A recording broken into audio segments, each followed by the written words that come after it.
नमस्कार, बहुत स्वागत है आपका। मैं हूं आपके साथ प्रेरणा मिश्रा। शुरुआत करेंगे बुलेटिन की बड़ी खबर के साथ। विजयपुर सीट पर बड़ा उलटफेर हुआ। वन मंत्री रामनिवास रावत चुनाव हार गए हैं। कांग्रेस प्रत्याशी मुकेश मल्होत्रा जीते। 7,428 वोट से मुकेश मल्होत्रा की जीत हुई। आधिकारिक घोषणा होना अभी बाकी है। बीजेपी ने रिकाउंटिंग की मांग की है। ये बड़ी खबर इस वक्त आपको बता रहे हैं विजयपुर विधानसभा सीट से, जहां पर बड़ा उलटफेर हुआ है और कांग्रेस की यहां पर एक बड़ी जीत देखने मिल रही है। 7,500 वोटों के आसपास से मुकेश मल्होत्रा जो हैं वो इस बार विजयपुर विधानसभा उपचुनाव में जीत हासिल करते नजर आए हैं। हालांकि अभी आधिकारिक घोषणा नहीं हुई है।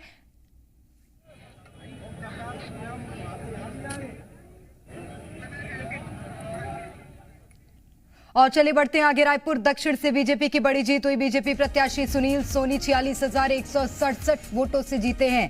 कांग्रेस प्रत्याशी आकाश शर्मा की हार यहां पर देखने मिली है। रायपुर दक्षिण सीट से भारतीय जनता पार्टी की बड़ी जीत। 46,167 वोटों से भारतीय जनता पार्टी प्रत्याशी सुनील सोनी की जीत हुई है। ये इस वक्त आपको बड़ी खबर बता रहे हैं। हालांकि ये भारतीय जनता पार्टी के पैठ वाली, भारतीय जनता पार्टी के दबदबे वाली सीट ही मानी जाती है। और 2023 में ही यहां पर भी विधानसभा चुनाव हुए थे और इस दौरान यहां से भारतीय जनता पार्टी के बृजमोहन अग्रवाल ने जीत हासिल की थी। हालांकि लोकसभा चुनाव के बाद जब बृजमोहन अग्रवाल के इस्तीफा देने के बाद ये सीट खाली हुई तो यहां पर सुनील सोनी को बीजेपी ने प्रत्याशी बनाया था और 46,167 वोटों के अंतर से सुनील सोनी ने यहां पर फतेह हासिल की है। जश्न मनाने की ये तस्वीरें इस वक्त हम आपको टीवी स्क्रीन पर दिखा रहे हैं। रायपुर दक्षिण सीट की जीत का जश्न है ये। सीएम विष्णुदेव साय के साथ कई बड़े नेता नजर आ रहे हैं। दक्षिण विधानसभा उपचुनाव में भारतीय जनता पार्टी की निर्णायक और बड़ी जीत हुई है। सुनील सोनी हमारे साथ मौजूद हैं। बड़ी जीत फिर से भारतीय जनता पार्टी की यहां से हुई है। मतदाताओं ने भाजपा पे भरोसा जताया, आप पे भरोसा जताया। जनता का भरोसा हम टूटने नहीं देंगे। जो चुनाव में कहा था उसको हम करके दिखाएंगे। बृजमोहन जी हम दोनों मिलकर केंद्र और राज्य की मोदी सरकार, विष्णुदेव साय की सरकार, वो योजना लोगों तक के पहुंचे, मोदी की गारंटी पहुंचे, इसका प्रयास करेंगे। प्राथमिकता में क्या रहेगा? विकास और तेजी से विकास करेंगे। अच्छा, क्या फैक्टर रहा जीत का और किसे श्रेय देंगे? जनता ने तय किया कि भारतीय जनता पार्टी अच्छी पार्टी है। ये लोग जो बोलते हैं वो करते हैं, उस पर जनता ने मोहर लगाया। श्रेय किसे देंगे? जनता को। अच्छा, एक आखिरी सवाल है मेरा। ये चर्चा अब आपके चुनाव जीतते ही शुरू हो गई है कि सुनील सोनी भी मंत्री पद की रेस में हो गए हैं। आपको क्या लग रहा है और आगे किस्मत किस तरफ ऊंट बैठेगा? देखिए, केंद्रीय नेतृत्व और प्रदेश नेतृत्व इनके लिए छोड़ दो आप ये सवाल।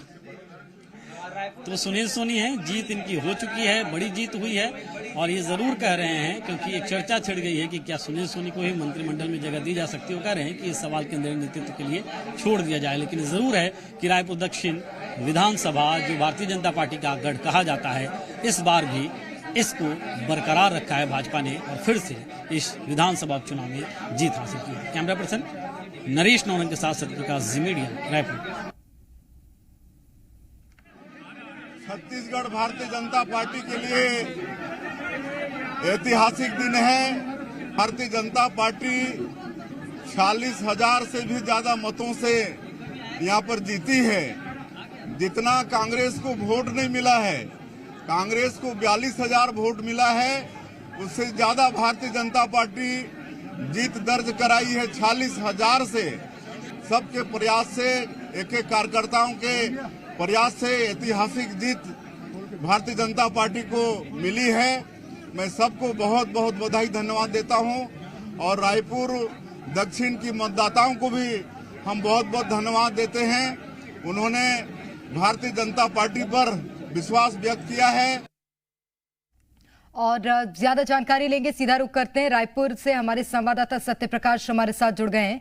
सत्यप्रकाश, किस तरह की जीत का जश्न आज देखने मिला है, क्योंकि एक बड़ी जीत आज रायपुर दक्षिण सीट से बीजेपी की हुई है? देखिए, साल 2023 के विधानसभा चुनाव में भारतीय जनता पार्टी के विधायकों की जो जीत हुई थी, उसमें सबसे बड़ी जीत रायपुर दक्षिण विधानसभा क्षेत्र से बृजमोहन अग्रवाल की एज ए विधायक हुई थी और बृजमोहन अग्रवाल ने 70,000 से ज्यादा की मार्जिन से कांग्रेस के प्रत्याशी को हराया था और उसके बाद एक चर्चा का विषय भी बना था, क्योंकि 8वीं बार उन्होंने ये जीत हासिल की थी। बृजमोहन अग्रवाल ने सांसदी का चुनाव, लोकसभा का मतलब चुनाव लड़ा, वहां भी देश के टॉप 10 बड़ी जीत हासिल करने वाले सांसदों में रहे और ये सीट छोड़नी पड़ी।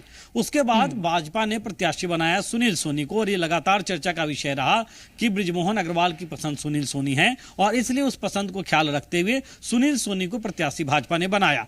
सुनील सोनी जब चुनाव लड़ रहे थे उस वक्त लगातार कई राजनीतिक विश्लेषक मान रहे थे कि सुनील सोनी और आकाश शर्मा जो कांग्रेस के प्रत्याशी हैं उनमें अच्छी खासी टक्कर है, और टक्कर इसलिए मान रहे थे क्योंकि कांग्रेस का पूरा नेतृत्व आकाश शर्मा के साथ खड़ा था और एक साथ मिलकर चुनाव लड़ने की बात हो रही थी। लेकिन ये चुनाव राजनीतिक साख का सवाल भारतीय जनता पार्टी के लिए भी था, क्योंकि भाजपा की सरकार बनने के बाद पहला उपचुनाव था और ये चर्चा देश भर में होती है कि जब कहीं उपचुनाव हो और रूलिंग पार्टी है तो फिर रूलिंग पार्टी के पक्ष में जाता है। हालांकि मित्र कुछ बार टूटा भी है, लेकिन फिर भी एक चर्चा रहती है। अब ऐसे में एक साख का सवाल था भाजपा के लिए, और भारतीय जनता पार्टी का भी पूरा प्रदेश नेतृत्व इस चुनाव में अपनी ताकत झोंकता हुआ नजर आया था, और कहीं ना कहीं 40,000 से अधिक वोटों से, करीब 46,000 वोटों से जीत सुनील सोनी की हुई है इस उपचुनाव में।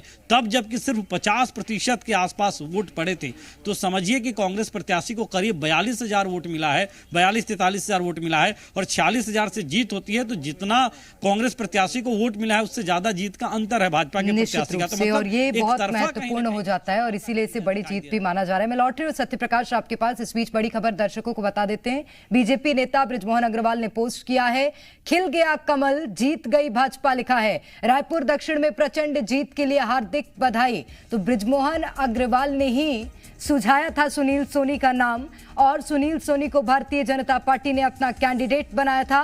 सिर्फ 50% वोट अगर पड़े, उसके बाद अगर 46,000 के अंतर से सुनील सोनी ने जीत हासिल की है, ये बड़ी जीत मानी जा रही है।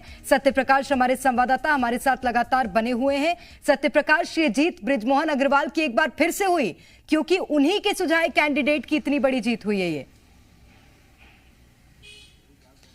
देखिए, सुनील सोनी को जब प्रत्याशी बनाया गया और उसके बाद हमने बृजमोहन अग्रवाल से बात की, और वो बयान बेहद चर्चाओं में भी रहा छत्तीसगढ़ के राजनीतिक गलियारे में, और उनसे जब पूछा कि प्रत्याशी सुनील सोनी हैं, आपके बारे में भी चर्चा है कि आप भी पीछे से कहीं ना कहीं इस चुनाव में सीधे खड़े दिखाई दे रहे हैं, तो उन्होंने कहा कि मैं आजीवन रायपुर दक्षिण विधानसभा क्षेत्र का विधायक हूं, और सुनील सोनी जीतकर विधायक बनेंगे, निर्वाचित विधायक बनेंगे, लेकिन मैं हमेशा विधायक रहूंगा।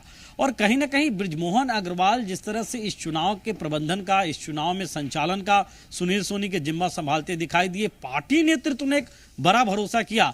देखिए, जितने हमने देखे कि हाथों में तख्तियां लेकर भाजपा के कार्यकर्ता और मुखौटे पहनकर घूमते थे, उसमें भाजपा की तख्ती में एक तरफ सुनील सोनी और एक तरफ बृजमोहन अग्रवाल के फोटो थे, मतलब दक्षिण चुनाव प्रचार के दौरान के। और ये पार्टी तय करती है, भाजपा में बगैर के पार्टी के तय किए हुए कुछ होता नहीं है। मतलब भारतीय जनता पार्टी ने तय किया था कि सिर्फ सुनील सोनी के चेहरे को लेकर सामने नहीं जाना है, बृजमोहन अग्रवाल के चेहरे को लेकर भी रायपुर दक्षिण विधानसभा क्षेत्र में जाना होगा। तो भारतीय जनता पार्टी का कमल निशान, मुख्यमंत्री विष्णुदेव साय का चेहरा, और साथ साथ सुनील सोनी और बृजमोहन अग्रवाल, इन दोनों की जोड़ी। तो कहीं ना कहीं भाजपा के जीत के कई सारे फैक्टर हैं, उसमें एक अपने आप में ये भी फैक्टर है, इससे इंकार नहीं किया जा सकता। बिल्कुल, और मुझे लगता है परंपरा भारतीय जनता पार्टी की जीत की रायपुर दक्षिण से बरकरार रही है, और इसी के साथ सत्य प्रकाश, हर दावे पर जो विपक्ष कर रहा था उस पर भी पूर्ण विराम लग गया है।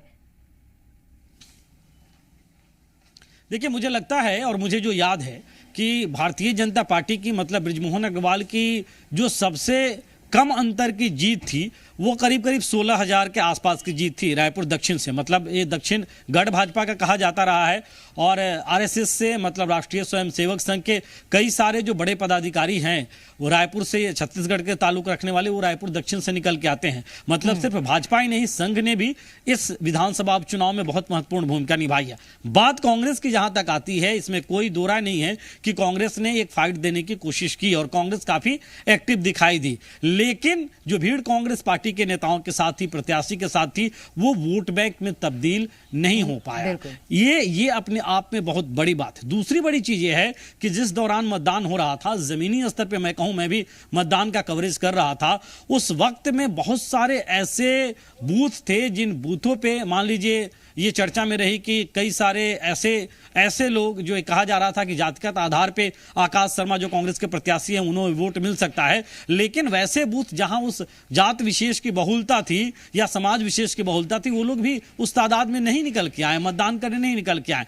तो इस भी एक चर्चा का विषय बन गया था उसके बाद कि क्या आकाश शर्मा को जिन परंपरागत वोट मिलने की बात हो रही थी वो भी नहीं मिल पाया। दूसरी तरफ ओबीसी वर्ग से आते हैं सुनील सोनी, ओबीसी वर्ग की संख्या भी है बहुतायत में, और ये कहा गया कि इस वर्ग ने उड़ेल के वोट दिया सुनील सोनी को। तो ये तमाम अलग अलग फैक्टर है, लेकिन सबके साथ साथ ये कहा जा सकता है कि कांग्रेस पार्टी के लिए भी साख का सवाल था। अब कांग्रेस में आत्ममंथन, चिंतन, ये तमाम चीजें होंगी, चिंता भी होगा कि आखिर क्यों ये चुनाव हार गई, क्योंकि कांग्रेस पार्टी के प्रदेश अध्यक्ष से लेकर तमाम बड़े नेता दावा कर रहे थे कि इस बार तो धूल भाजपा को रायपुर दक्षिण उपचुनाव में चटाएंगे।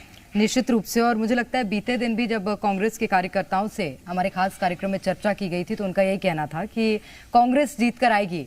सत्यप्रकाश, इस बार छत्तीसगढ़ में वैसे ही भारतीय जनता पार्टी बहुमत में है, सरकार बना ली है और अभी अच्छा खासा काम भी देखने मिल रहा है, फिर रायपुर दक्षिण क्यों अहम हो जाती है? देखिए, रायपुर दक्षिण अहम 2-3 मायनों में तो मुझे लगता है कि हैं ही। एक सबसे बड़ा पहलू जो मैं आपसे थोड़ी देर पहले भी बताया था कि आरएसएस मतलब संघ के कई सारे पदाधिकारी और संघ का एक तरह से जो है वो रायपुर में अगर बात करें तो रायपुर दक्षिण केंद्र बिंदु रहा है। एक दूसरा ये है कि सुनील सोनी के लिए बार बार कांग्रेस पार्टी के प्रत्याशी या बार बार कांग्रेस पार्टी के तमाम नेता जो सबसे बड़ा मुद्दा बना रहे थे वो यही कि सुनील सोनी इस क्षेत्र में सक्रिय नहीं है, या रायपुर के 2-2 बार मेयर रहे, सांसद रहे, लेकिन वो सक्रिय नहीं रहे। बावजूद इसकी अगर 40,000 वोट से जीत होती है सुनील सोनी की, तो फिर एक मैसेज कहीं ना कहीं ये देने की कोशिश भी होगी जो सुनील सोनी बार बार कर रहे थे, बृजमोहन अग्रवाल बार बार कर रहे थे कि 100 में साफ सुथरा चेहरा है और सक्रिय रहे, काम किए हैं, इसीलिए हुआ है। तो एक तो काम पे भरोसा, न सिर्फ सुनील सोनी बल्कि भारतीय जनता पार्टी सरकार पे भी काम का भरोसा, दूसरा संघ का समन्वय भारतीय जनता पार्टी के साथ, ये 2 पहलू तो स्पष्ट। और तीसरा जो सबसे बड़ा पहलू है वो पहलू कहीं ना कहीं जातिगत फैक्टर भी है, और ये चुनावों में इंकार इससे भी नहीं किया जा सकता। और खास तौर पे पहले कई अन्य राज्यों, बिहार, उत्तर प्रदेश या दूसरे राज्यों में कहा जाता था कि जाति आधारित वोट होता है, लेकिन पिछले विधानसभा चुनाव के वक्त से ये देखने को मिला है कि छत्तीसगढ़ में कई सारे ऐसे क्षेत्र हुए हैं जहां पे जातिगत मोबिलाइजेशन हुआ कहीं ना कहीं। अब इस चुनाव में भी राजनीतिक विश्लेषक अपनी तरह से विवेचना करेंगे, लेकिन कहीं ना कहीं ग्राउंड स्तर पर मुझे जरूर ये लगा। चलिए सत्यप्रकाश, आपने आज बात भी की सुनील सोनी से, जीते हुए प्रत्याशी से, और आपका अनुभव क्या कह रहा है अभी मंत्रिमंडल को लेकर, क्योंकि एक बड़ा चेहरा है सुनील सोनी, 2 बार वैसे ही सांसद रह चुके हैं, महज विधायक की भूमिका तो नहीं निभाएंगे मुझे लगता है पार्टी में। देखिए, ये तो जब से मंत्रिमंडल में पद खाली है तभी से चर्चा का विषय है कि रायपुर को जगह उसमें मिल सकती है, और इस बात की संभावना ज्यादा जताई जाती रही है। अब ये जरूर मानकर चला जा रहा था कि झारखंड, महाराष्ट्र विधानसभा चुनाव, यहाँ का उपचुनाव, इसके बाद फिर मंत्रिमंडल विस्तार हो सकता है। अब चूंकि रायपुर को जगह अगर मिल सकती है तो रायपुर से कौन हो सकता है? रायपुर से 4 लोग हैं, 4 विधायक हैं, चूंकि अगर रायपुर को अगर जगह मिल सकती है तो, जिसमें वरिष्ठों में राजेश मूनत हैं और पूर्व मंत्री भी रहे हैं, और अब सुनील सोनी जीत कर आ गए हैं। और ऐसे में इस चर्चा इसीलिए फिर से होने लगी है कि क्या सुनील सोनी को मंत्री बनाया जा सकता है। हालांकि सवाल हमने उनसे पूछा तो उन्होंने कहा कि हाईकमान पे छोड़ दीजिए, मतलब पूरी तरह इनकार उन्होंने नहीं किया चर्चा से। हालांकि इनकार कोई करता भी नहीं है, सियासत में और चर्चा में बने रहना तो सियासतदान का काम है, लेकिन ये कुछ वक्त के इंतजार के बाद जरूर पता चलेगा, मुझे लग रहा है 1-8 महीनों के बाद, कि आखिर मंत्री बन पा रहे हैं नहीं, क्योंकि ज्यादा मुझे लगता है कि ज्यादा कई महीनों का वक्त भाजपा नहीं लगाएगी मंत्रिमंडल विस्तार में। निश्चित रूप से। बहुत शुक्रिया सत्यप्रकाश आपका तमाम जानकारी साझा करने के लिए। तो रायपुर दक्षिण से ये हम आपको जानकारी दे रहे थे। बड़ी जीत भारतीय जनता पार्टी की यहां पर देखने मिली है। रायपुर दक्षिण विधानसभा से कांग्रेस प्रत्याशी आकाश शर्मा ने हार स्वीकार कर ली है। उन्होंने कहा कि जनता का जनादेश सबसे बड़ा जनादेश है, वोट देने और नहीं देने वालों की हमेशा सेवा करता रहूंगा।